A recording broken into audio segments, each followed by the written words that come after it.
हमारे बीच में हमारे आदरणीय बाबूजी सुल्तानपुर जनपद से हैं, एक बार से रिटायर्ड हुए हैं। हम इस पुस्तकालय की पूरी जो संरचना बनाई गई है, गुरुदेव की जो पुस्तकें हैं घर घर तक कैसे पहुँचे, विभिन्न भाषाओं में विभिन्न देशों तक कैसे पहुँचे, इसकी विस्तृत जानकारी हम आपसे चाहते हैं आदरणीय लेखपाल जी। पहले दिखाइए। यह जन शताब्दी कार्यक्रम में कुल 12 काउंटर लगाए गए हैं साहित्य के, जिसमें ये जहाँ हम खड़े हैं ये काउंटर नंबर 11 है। काउंटर नंबर 11 पर विभिन्न भाषाओं के साहित्य हैं। जैसे सामने दिख रहा है ये उड़िया का साहित्य है, सारे साहित्य उड़िया में है। उसके बगल में ये लगा है, उसके बगल में ये साहित्य बंगाली साहित्य है।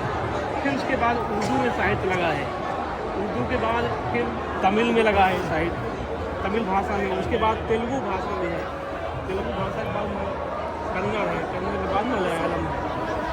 उसके आगे फिर इस काउंटर पर गुजराती में साहित्य लगा है, गुजराती के बाद फिर मराठी में साहित्य है, मराठी के बाद फिर पंजाबी में साहित्य है, पंजाबी भाषा में। और उसके बाद फिर उसमें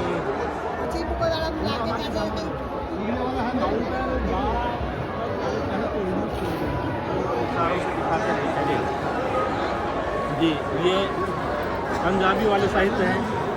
इधर बगल में ये नेपाली साहित्य है। ये काउंटर नंबर 11 है।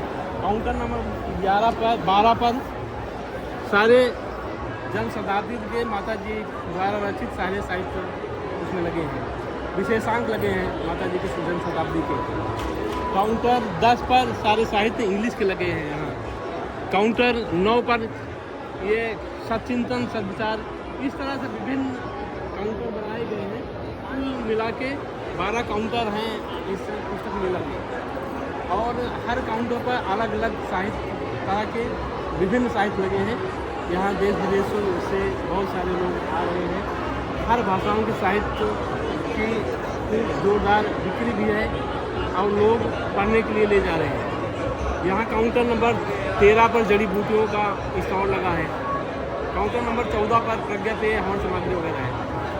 इधर तक ये है जिसमें जड़ी बूटी की बिक्री हो रही है।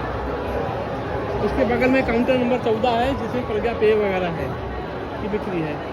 बाकी काउंटर नंबर 15 पर ये डीलिंग का काम चल रहा है, जिसमें लोग साहित्य लेकर आते हैं। विभिन्न काउंटरों से साहित्य लेकर